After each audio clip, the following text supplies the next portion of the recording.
Well, welcome everyone to another session of Faith Through Lockdown. I'm joined by 4 members of our congregation. Maybe you could just briefly introduce yourselves. Kath, I think you were happy to go first, so just say a little bit about yourself. Hello, I'm Kath. I'm married to Pete, and we have 3 little girls called Matilda, Tabitha and Eliza. Thanks, Kath. Becky, do you want to go next? Yeah, I'm Becky, been at Highfield for over 10 years now, married to Matt, and we've got Amelie who's 6 and Will who's 2. Okay, Jackie. Hi, I'm Jackie. I'm married to Chris, and we've got a son who's called Thomas. And finally, Jude. Hi, I'm Jude. I'm married to Richard. We've got 3 kids, Wilson who's 9, Oscar who's 7 and Harriet who's 5. Brilliant. So we're here to talk about the reality of family life through lockdown, but so maybe we can begin by talking about lockdown highs and lows. Kath, what would lockdown highs and lows be for you? I mean, it's been a journey. I think everyone would agree. I think my highs have definitely been, I've always had a sneaky sort of feeling that I'd like to try homeschooling. And I couldn't quite bring myself to do it because I just couldn't get my head around the girls not having the social side of school. So this has been a really fun opportunity to experiment with that. So the homeschooling aspect I found really enjoyable. The lows, I think, it's amazing the lack of time that you actually get to spend on an individual basis with the children, with each other, with your other half, and actually doing anything else other than surviving, keeping everyone going and keeping them fed. It's just the lack of time is amazing.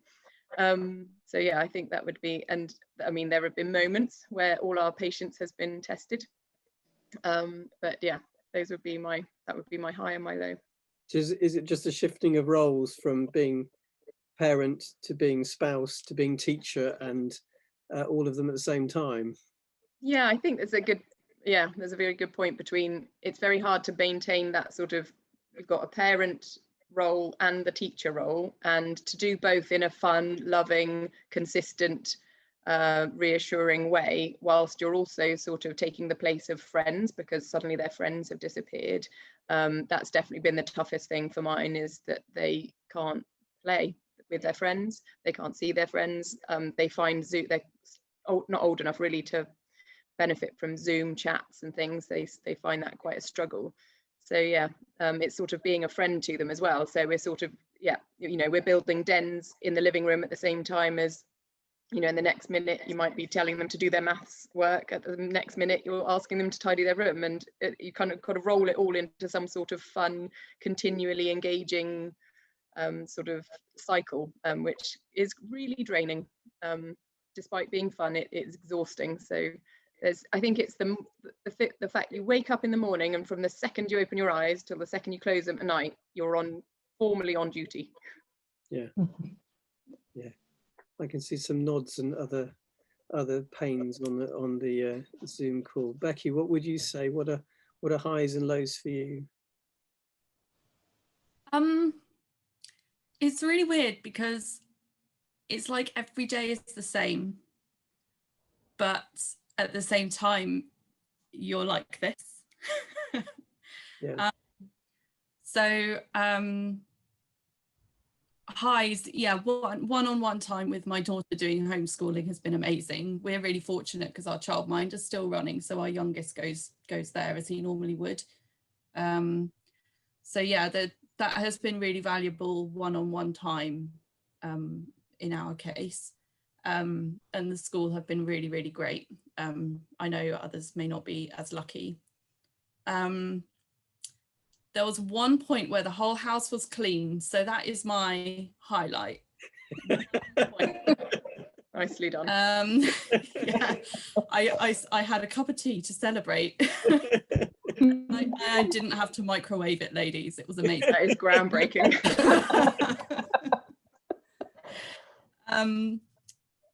Lows are, yeah, absolute exhaustion. complete lack of patience at times. Bed at 8 o'clock. Is that before the kids? Sort of at the same time.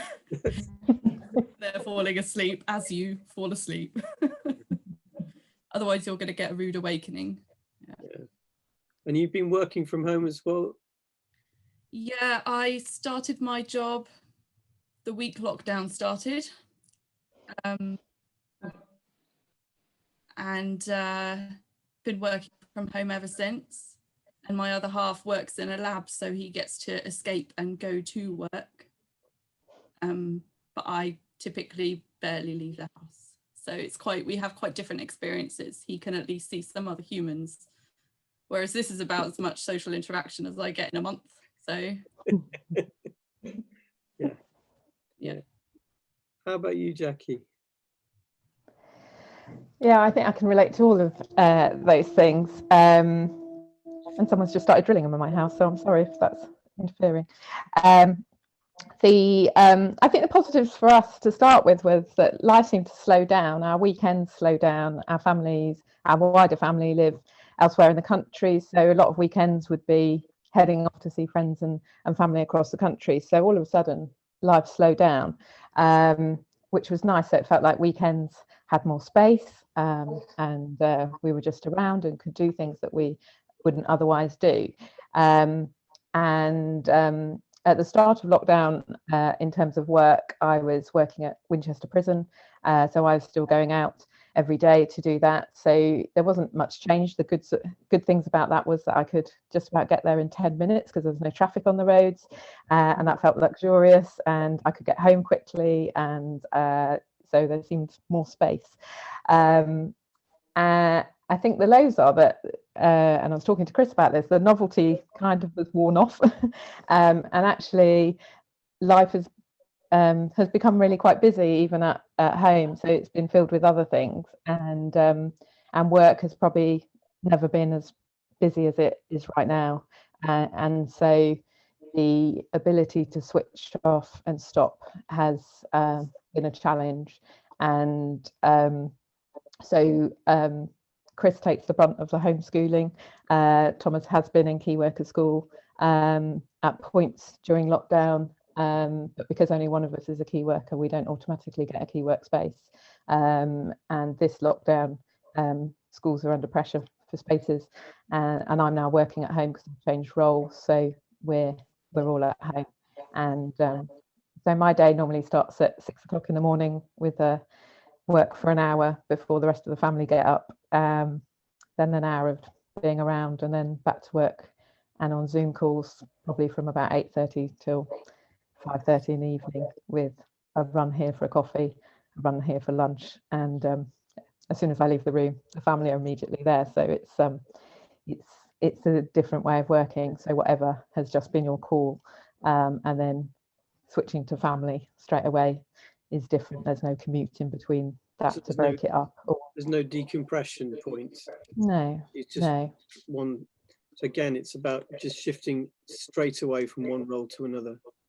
Yeah, absolutely. And Jude, highs and lows for you? This is the benefit of going last, is that loads of people have said loads of my highs and lows. So I mean, all of that sounded really familiar actually. And I think for my family, each of the lockdown episodes has been quite different from each other as well. So there's been different highs and lows within each of those.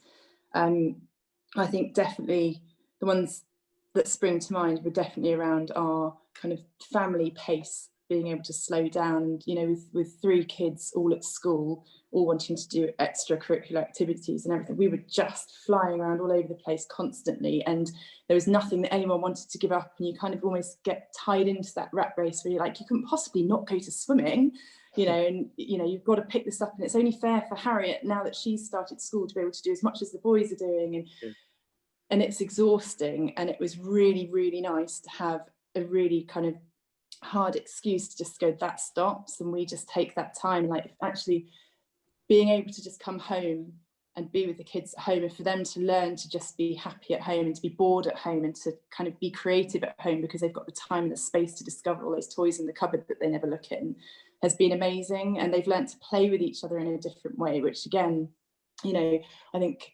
they're all different ages. They bicker when they want to bicker, but actually they've learned to play and be really, really great friends as well. So I think that's been a massive high for me, actually seeing those friendships develop amongst my own kids. So that's been lovely. I would say that in the first lockdown, the weather was a high. It was amazing. We were so lucky, and that's been kind of almost the opposite this time around. So this has been one of the big lows for us. It's the kind of feeling of being cooped up inside in a way that we weren't used to being in the first lockdown. And you know, we're still kind of adamant that we'll get our weatherproofs on and we'll go out no matter what the weather, and we'll make a real point of going out every single day and whatever the weather is. But it makes it more painful when you're cold and you're wet and someone's fallen in a puddle within 10 seconds of leaving the house and someone else is wet themselves, and it's just chaos. And so yeah, there's different things. I think in terms of the lows for me, kind of spanning all of the lockdowns really has been a lack of social contact. I'm a really, really sociable person. I need that in my life in a way that Richard doesn't. He's quite a different character to me. So for me, not to be seeing people, whether it's at work, whether it's going out and volunteering somewhere, whether it's just seeing my friends doing the school run, that sort of thing, that's been really tough. Yeah, and you kind of, I think I'm zoomed out. I'm totally zoomed out. I spend my entire working day on the computer, on the screens, and so I literally haven't got it in me to do it in a social way anymore. I tried at first, and it's just that doesn't work for me. It doesn't work for the kids anymore. So that kind of detaches you from your friends one bit more, and your family as well. Like, you know, I still speak to my family as much as I can, but none of us can be bothered to sit on a family Zoom call now. It's too painful. And so yeah, the lack of family quizzes are even worse. Oh, I hate quizzes at the best of times, Mike. I wouldn't inflict that on myself. I technically work part-time. I don't work part-time at the moment, and I think I've had to kind of think about how best to manage my work around my family life. And in the first lockdown, I was trying to be really strict about keeping work to working days. I work 3 days a week, and so I would end up kind of working all day, then trying to kind of take that kind of hour or so at dinner time to kind of cook, feed children, give them time, get them into bed in a rushed way without them knowing that I was rushing them, and then going back to it and working all evening so that I didn't then infringe on my non-working days. And then this time around, I'm trying to kind of do it the other way around, so that when the children are back from school, and we're really lucky because they're all in school at the moment, I give them the time that they need as best I can, and then it means I work my non-working days. So I'm finding that tough to adjust to, and I get a lot of headaches as a result of being on a computer 5 days a week now, and I'm not used to that. Yeah. So the other thing as well is, like, like you said, my work is around, I work for public health, but with a lead for Hampshire on domestic abuse, and a lot of what we deal with is quite traumatic, and having not having a distinction between the workplace and the home is quite difficult. So you kind of living the trauma in your own home. I work in my dining room, and then I feed my kids in the dining room just after I've kind of shut my laptop. So it's really difficult sometimes to kind of disconnect from what you've been dealing with and then switch into mummy role and have the energy to do that well, and the patience as well. So yeah, there's all sorts of challenges, I guess. So big challenges for all of you around roles and that rapid shifting of hats. Just yeah. Mm-hmm. And how has the relationship within the family changed through lockdown? Do you think you're closer to your kids, or has that shifting of roles meant it's just more complicated? I would say it's in our family, we've got more time for each other, and it doesn't feel like that a lot of the time, but I do spend far more time with my children now, and with Richard as well. He's at home, so we have lunch together every day, and he eats with us at 5:30, and that would never have happened before. So like the kids get to see him more as a result, even if he then goes back and works in the office, in the evenings. I think we are closer, and I think that Rich and I are really putting a lot of effort into trying to give them the time that they need, trying not to let coronavirus and lockdown affect them negatively. And particularly, I'm so conscious from my work as well around the mental health needs of children and young people, and the trauma that can be imposed on them without them doing anything or anything kind of overtly bad happening to them, but just the experience of living this and the worry attached to that. So I'm so tuned into making sure that that doesn't happen to them, that I don't know, maybe I'm overdoing it with them sometimes, but Oscar and I tell each other like way too much that we love each other, but it's lovely as a result. I've got a much closer relationship with them, I think. Yeah. How has it affected communication within the family, not just with your kids, but with your spouses? Yeah. So Kath and Becky, has communication been easier because they're around more, or harder because you're just with the same people all of the time? I think I would go along with similar to Jude in that for us, Pete used to leave the house sort of between 7 and 7:30 and often not make it home until 8, 9, sometimes 10 in the evening. So the girls were barely seeing him, certainly during the week. On odd occasions, he would have to obviously be away during the week, and then on relatively rare occasions, he used to work at the weekends and have to be away as well. But all told, pre-lockdown, pre-virus, we saw a huge amount less of him than we do now. Whereas he now has no commute. He is never obviously away anywhere. He still disappears into the loft at sort of around 7:30, 8 o'clock, but he is almost without fail back with us for dinner at 5:30, which means for the first time in a long time, I'm not doing bedtime on my own every night, which is a massive win. The girls get to see him. There's even time to play with Daddy during the week. It's not just like dinner, bed, go. It's, there's a bit of space in there for play, for catching up, for just being a family without rushing off places, like all the activities. Like, we're not dashing in and out trying to get to swimming and to gym and all of those things, which just gives you that bit more space for family. And so definitely the slower down family life thing and the time to just be with each other has been good for us. There is a point where you realize you're sort of all just existing in the same space, and finding that intentional time to actually sit and have a conversation about something. Sometimes you think, oh, actually we should make this effort, but on the whole it's been a really positive thing for us. So some real gains that you want to take forward after lockdown?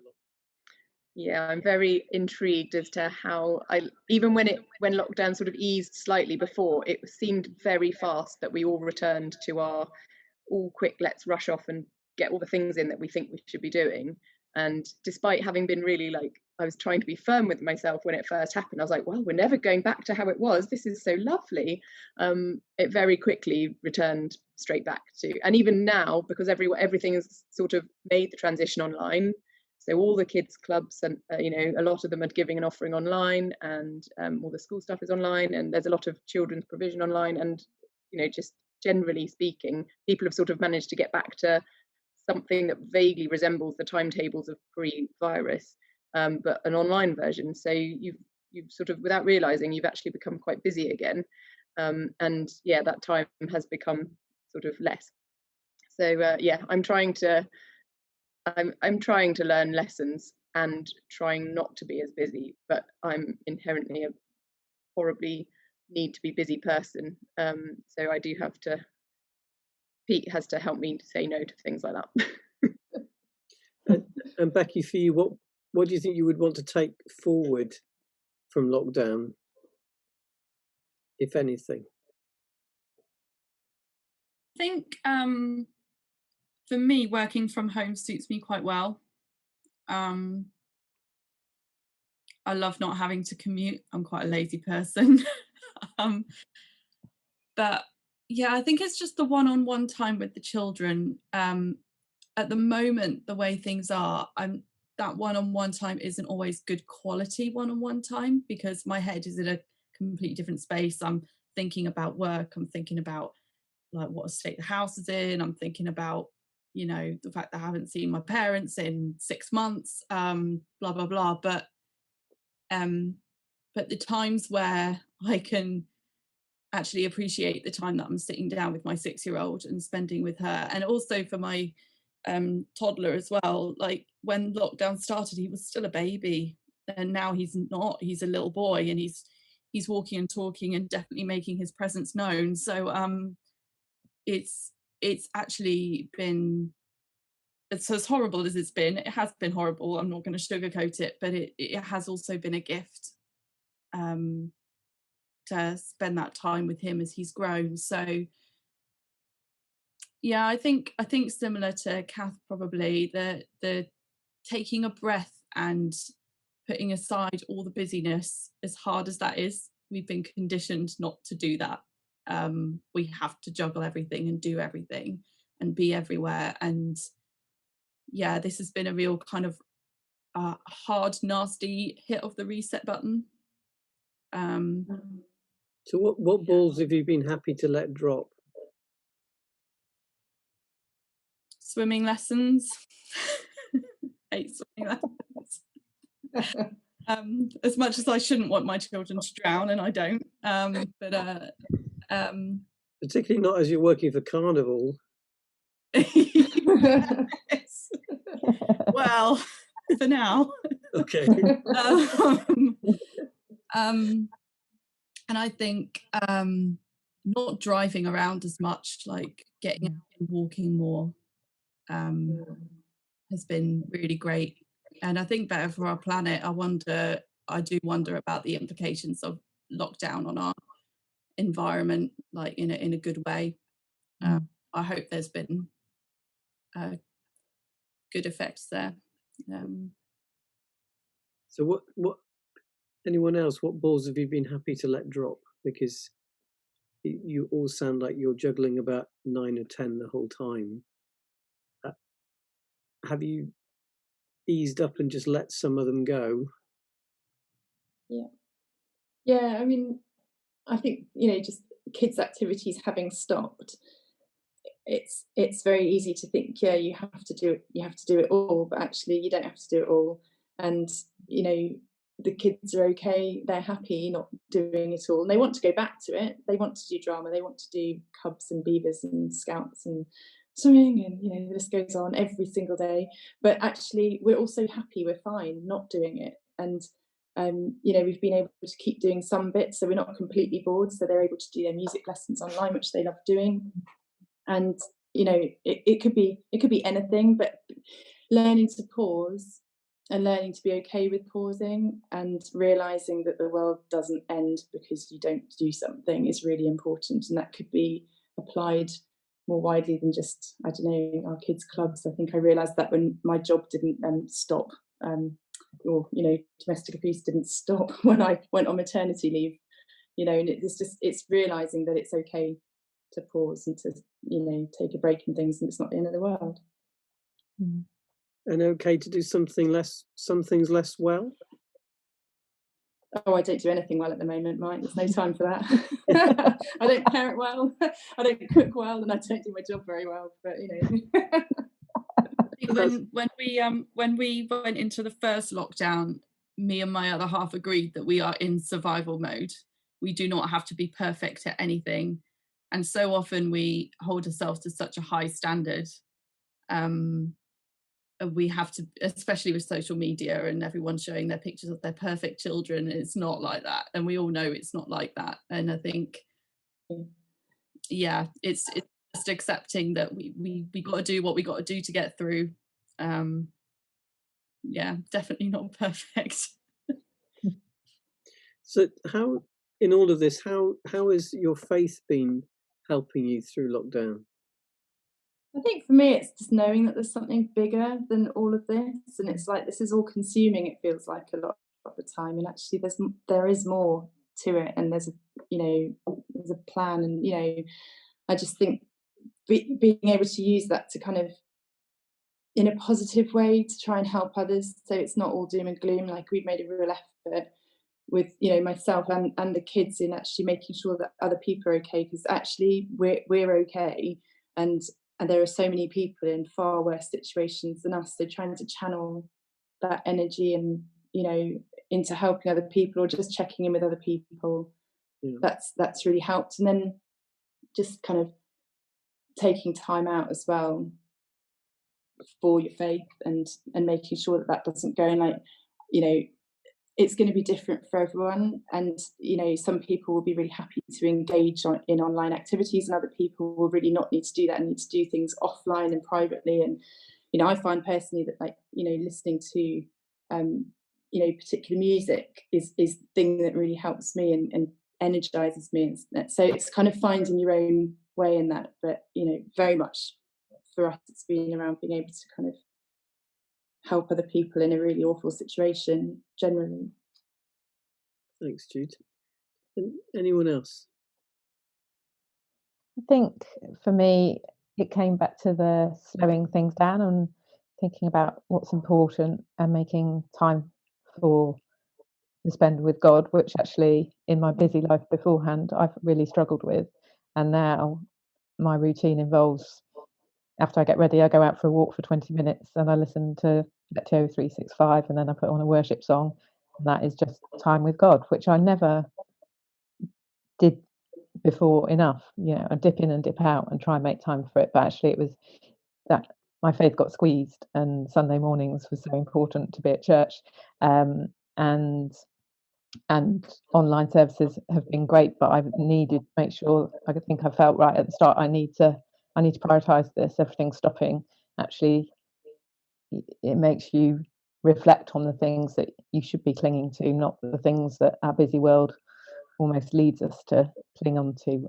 You know, those things are being removed. It helps you to refocus. I think it just helped me do that, and as a result, is that in the morning, Jackie? Is that almost a commute that you go on?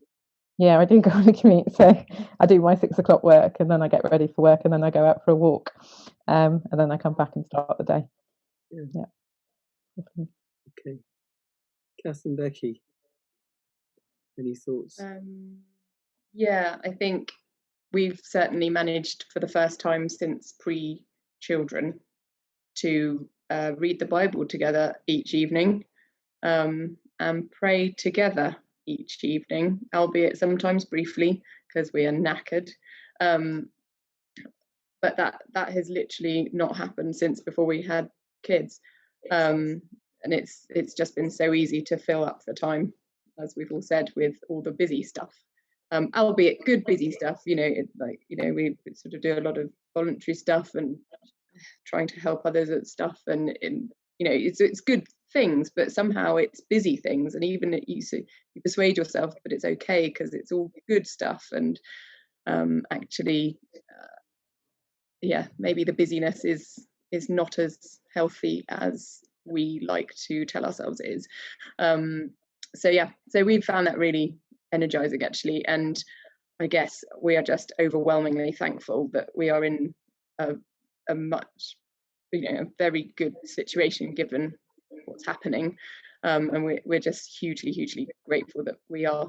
Pete has a secure job, and I completely by chance had to stop my job just before this all happened, and decided that we would take a little break before Eliza started school, which would, you know, sort of a year and a bit away. So we've actually had that sort of fairly smooth running situation where I've been able to focus on the children, Pete's been focusing on work, and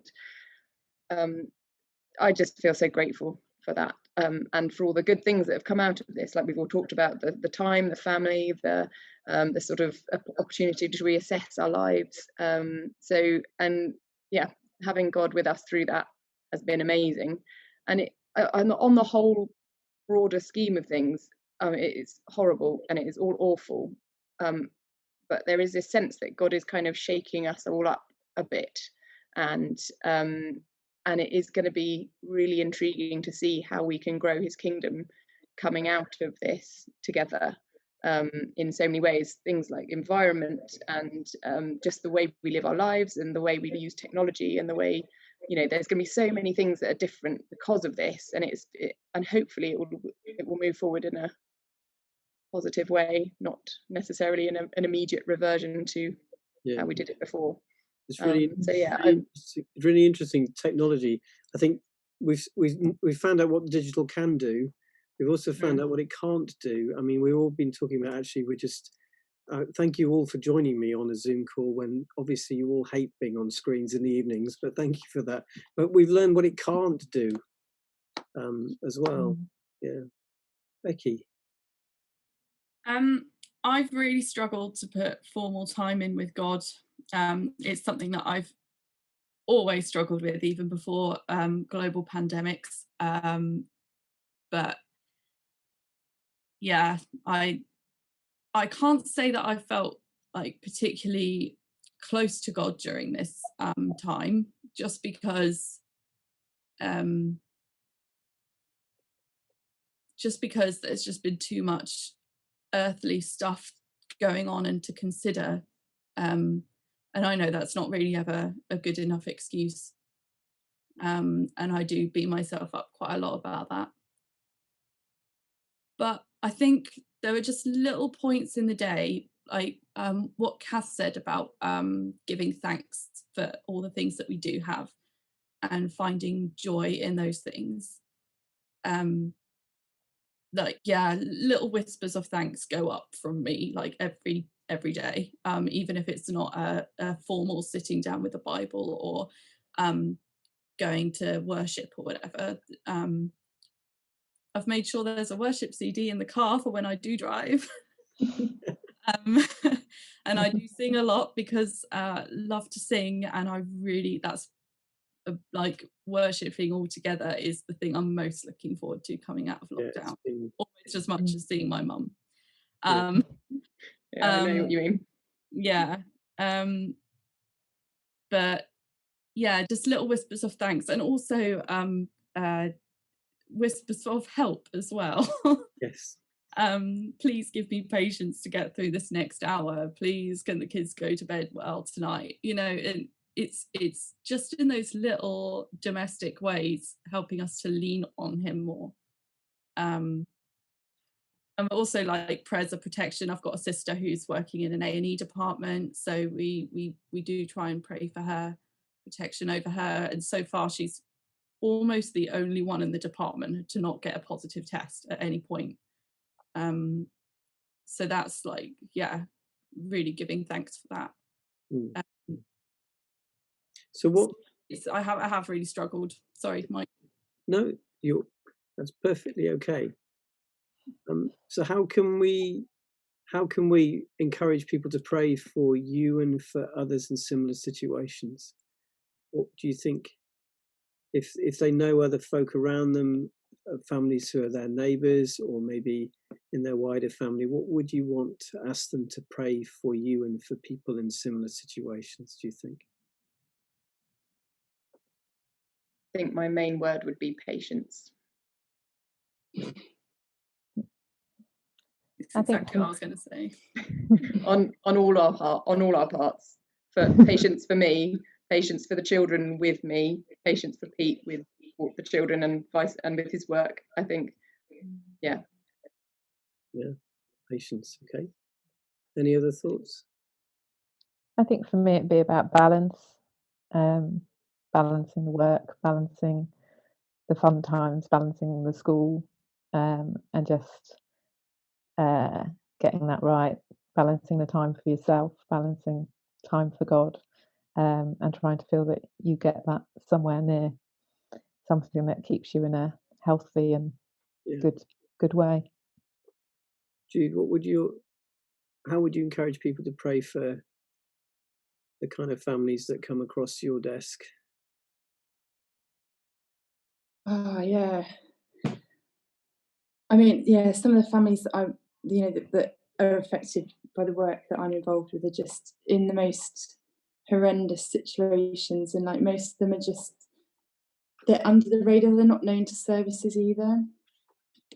I think that's really difficult, because I think if you're already engaged in a service, you can kind of almost access that help more easily. And I think there are so many families at the moment that are finding themselves in a situation that they never dreamed they'd be in, and it's so horrendous, and they're so locked down into it and isolated. And you know, I just hope that they can find the information and the courage and, you know, the time and space to be able to kind of reach out and ask for help from someone, and that people are receptive to that, you know, and that people believe them, because that's such an important thing.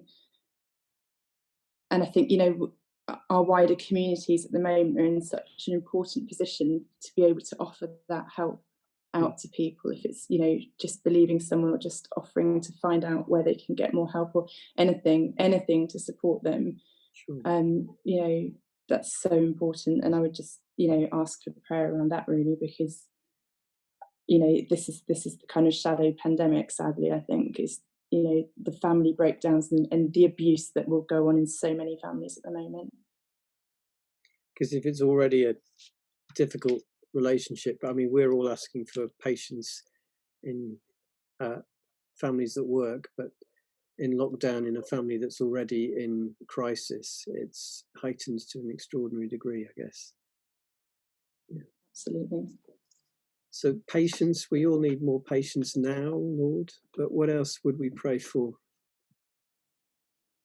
I pray for the banishment of guilt for parents, but I guess this could apply to so many situations at the moment.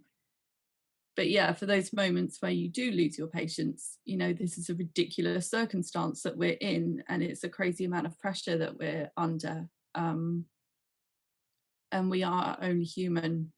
And I think, yeah, guilt is the kind of thing that can fester and really feed and really grind people down. So is it praying for the wisdom to know which balls to drop, and the wisdom to know what can't be done perfectly and you shouldn't even try? Yeah, I guess so. Yeah. But also, you know, the one of the things that I'm always telling myself is that comparison is the thief of joy. You can always look at someone else and think, why am I so miserable? This person's got like twice as many kids as I have, or you know, all these things, or this person is all alone during lockdown. What must that be like? That must be worse. I shouldn't be complaining. At least I've got a husband here. But you know, that those kinds of things just amplify that guilt. And I think we've all got what we've been dealt, and we have to, like, be sensitive to other people's situations. But as far as what we've got, as far as what we have to cope with, we have to be kind to ourselves within that. And yeah, just banish that guilt and keep on reminding ourselves that we're doing what we can. We're doing the best job we can. So And that was for contentment. Yeah, I think contentment is a good word. Yeah. Contentment, and it sounds like courage to keep going. Always. And I think I could add like acceptance to that as well, and like just being able to accept how you feel, and that it's okay to feel that, and accepting the situation that you're in, and just that you're doing your best. And I totally echo everything that Becky says. It's really hard, and the guilt stuff, I think, can be massive, can't it? Yeah, And I don't remember the days of being at the school gate with great fondness. There's so much comparison at the school gate. So, yeah. Anyway, sorry, I interrupted you, Jackie. Was it you were speaking? That's right. I was just thinking about, as we've talked, people have talked about the level of tiredness and exhaustion, and I think I see that both at work and with friends, with kids, and the homeschooling, and just people feeling really quite tired. And although we all go to bed at the end of the day and try and get as much sleep as we can, there's just this, I guess I've got this fear about what happens at the end of lockdown, because actually in work we've seen sickness levels really low, and because people are just coping with home working, so they work when actually they're not as well as if they came into the office. They wouldn't be well enough to come in the office, but they can struggle their way to their home desk, and they'll carry on because they know that it's so busy. And I wonder what we've got coming when this pandemic ends in terms of the level of exhaustion and stress comes back up, because actually what you find is sometimes when people are going that actually for that end, actually when that end comes, there's an outpouring of stress that actually comes to the service that they've managed to contain during the crisis. Yeah, I think when people relax, that's when I think it all kinds of falls apart a little bit, because we're all just keeping going, aren't we? Yeah. So really praying for courage, for acceptance, for contentment, and for patience. Yeah. Can I add one more thing, Mike? Of course you can. I've had quite a lot of people who are not Christians come and speak to me during like lockdown, or when it's been eased from lockdown, when you've been able to go out for walks or play tennis. And I've had a surprising number of people come and ask me about God and about church, and actually I would just ask for, I don't know, like the wisdom to like have to say the right things and to have good conversations, and to be kind of have the courage to have those conversations like really openly with people, because people want to talk about it now. They're open to it. They might be asking really difficult questions about like, how could God let this happen? And it's hard sometimes to know how to answer these things. So actually for us to be able to kind of have the courage and the wisdom to do that would be, so helpful, because I think it's a real opportunity. There's loads of people asking me at the moment, and sometimes I just don't know what to say. Okay. Well, shall we pray just as we end? Heavenly Father, we thank you for the gift of family. Thank you that in many ways it's a great blessing, as we've been hearing. Also been hearing there are certain situations where family is a hard thing. And we think of all those families that Judy's dealing with, but also that Jackie's dealing with through her probation service work. We want to pray right now, Lord, that you will lift the burden of unfair expectations that we place upon ourselves, to be perfect, to be Instagram ready. We just ask that you'll break that burden of comparison. Comparison is the thief of joy, as Becky put it. We ask that you break that over us. And Lord, where things are difficult in our families and homes, we ask for your grace. We ask for difficult conversations to be held and to be processed and moved on from. We pray for acceptance, we pray for courage, we pray for patience, and we pray for contentment. And I pray for your peace in our homes, pray for peace between spouses, peace between spouses and children, particularly peace for mums who are wives and teachers and cooks and bathers and everything wrapped in one, and managing lots of different roles. Just ask for your grace for all of us. Amen. Amen. Thank you all for being so honest. I will stop the recording.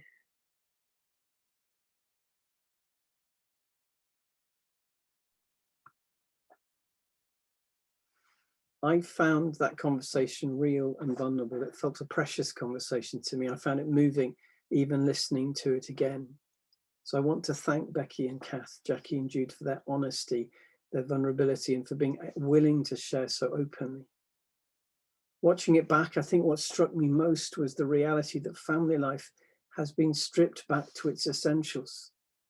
Like a many times painted wooden door, it's far from an easy process, stripping off all the layers of paint. So there have been gains and there have been losses. It has been, as Becky put it, a hard, nasty hit of the reset button. Gains have been around more time with family, about spouses being more present because they're working from home. There's a sense of life slowing down and the diary being pruned of lots of busyness, even if it's occasionally fraught with the constant shifting of roles and only seeing one another. Another has been the acceptance it's just not possible to keep all of the balls in the air all of the time, that we are living with unrealistic expectations that we have placed upon ourselves, and that it has to be okay to let some drop. The ability to be together as a family has been greater for all of them. And yet the losses were real as well. The loss of friendships outside the family, not lost forever, but just not part of life as it's lived at the moment. The loss of the headspace to do more than whisper prayers occasionally. The loss of any time and space between shifting roles. The sense of work, paid or otherwise, spreading through every moment of the day. And not just our roles, but our relationships with our children having to change the whole time. The difficulty of having to deal with traumatic stuff that we normally deal with at work, having to deal with that at home on our table, the same table at which we have breakfast with our kids. I think the question that leaves me with is this. Now we've got the opportunity, now the season is changing and things are starting to open up again. What do we actually want to pick up again? If life has been stripped back to the essentials, how much of the busyness are we going to embrace again? There might be a great desire to get back to normal, to get stuck in, and yet, actually, if we felt the gain was a loss of busyness, I think we have to go through some kind of a holy pause and say, what's the right things? What are the right things to pick up rather than just embrace it all again? We don't have to slam back into fifth gear and go for it.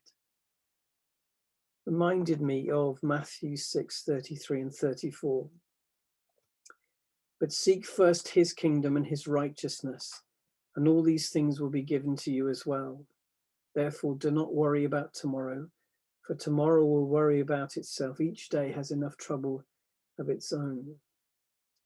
Just as with the holy pause at the beginning of last year, where we were asking what to put down as a church, asking to God to show us the right things among the many good things.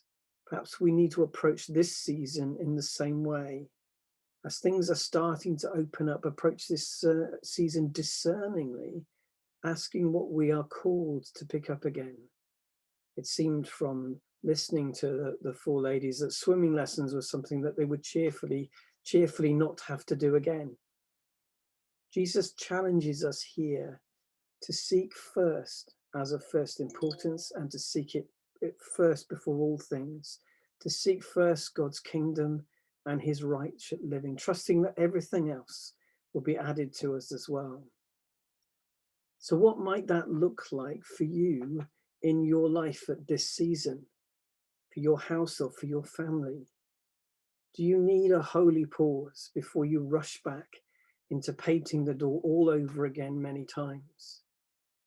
Maybe when we get beyond on Easter, we will organize a time of holy pause where we can reflect on what the shape of our lives should be, the shape of our church's life should be in this new season.